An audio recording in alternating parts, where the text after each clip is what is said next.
Uganda, the Pearl of Africa. Following independence in 1962, Uganda thrived and was renowned as one of Africa's success stories.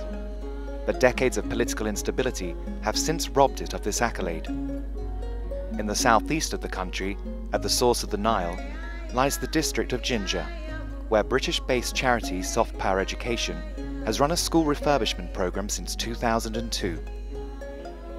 Faced with Africa's fastest-growing population and the ravages of HIV and AIDS, the Ugandan government has invested heavily in primary education. UPE means Universal Primary Education. It started in 1997, and before it started, there were very few children in Jinja district going to school.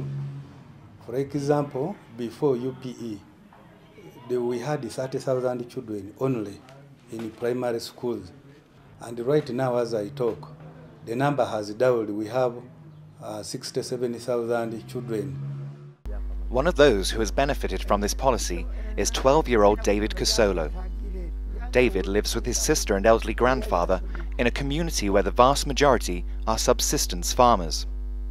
To give himself a chance of breaking the cycle of poverty, every day David makes the walk to school. But the crowded classroom in which he learns illustrates the knock-on effect of the success of UPE. Because of that influx of the children, we experience very many problems in the schools. Like we didn't have adequate classrooms, and also we didn't have enough textbooks, and also teachers had a very big task now of handling very many classes.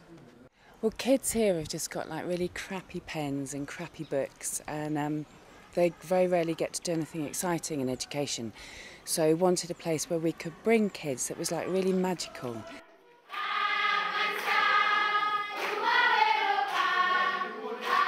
This is the Amagezi Education Centre. 22 schools from the sub-counties of Budondo, Mafubira and Butagaya each send 60 children here 4 times a year.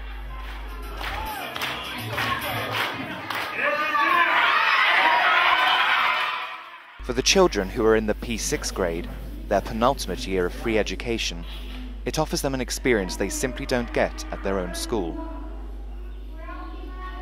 The theatre lessons follow the government's social studies curriculum and address personal subjects such as AIDS or family bereavement in an open and friendly environment. In the arts class, they get a rare opportunity to be creative. And in science, they use equipment they've only ever seen in books. We take something from their book and we try to bring it to life.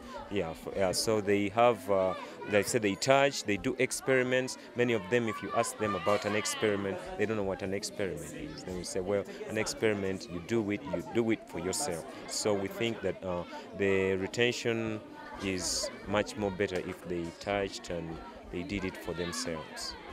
The ICT class gives many of the children their first experience of a computer, and through specially designed software, teaches them the real basics such as how to use a mouse.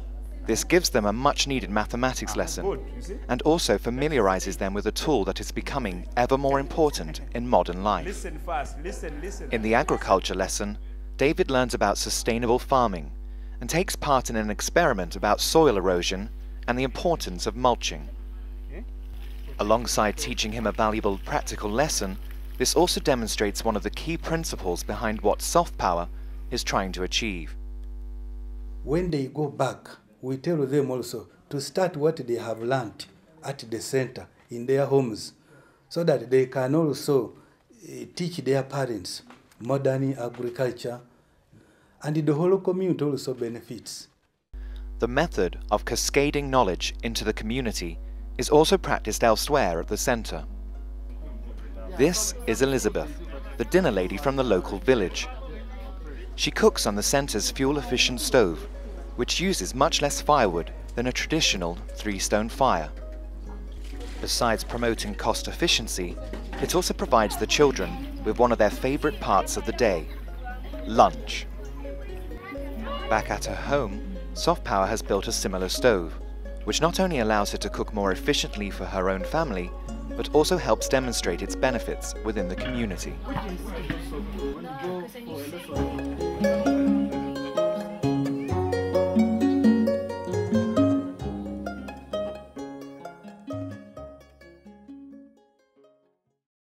here at the center, we lack materials to use. When you go to our theater department, you'll find that we don't have furniture. When you go to the computer lab, okay, we just have only 4 computers. And we would expect maybe to have at least one kid per computer. When you go to our science department, you find that we still lack some equipments. Lack of resources is a constant problem, and the centre is also limited by its capacity of just 60 children per day. To access more of the community, Softpower follow up with an outreach session at its partner schools. It gives the children who are unable to visit a taste of the Amagazi experience. But it's just a drop in the ocean, and as is so often the case, the root cause of these frustrations is funding. I think for us it's because it's such a small amount of money. In the overall scheme of development and aid, what we're doing costs so little. So I think the centre cost about £25,000 to get up and running, and that's nothing, is it? Nothing, it may seem, but the centre was launched on a shoestring budget with an abundance of volunteer help. The projected expenditure over the next 5 years tops £350,000, and it's imperative that this money is found. We can't just pack up and go home. We've got long-term objectives, long-term goals. We're just dealing with 1 year of schools. So all right, we have like 2,000 kids come, but we've got another 18,000 that are already seeing that when they reach P6, they'll get the opportunity to come. For the children lucky enough to visit, the Amagazi Education Centre really is the magical place Hannah envisaged. And it works because of the attitude and hard work of those who run it. But it's only one centre, in one district, in one country whose population is mushrooming. Without the sustained funding it needs, Softpower can't expand on any of this hard work. Venice won't get any more computers, Hannah won't be able to build any more centres, but most importantly, children like David won't have a chance.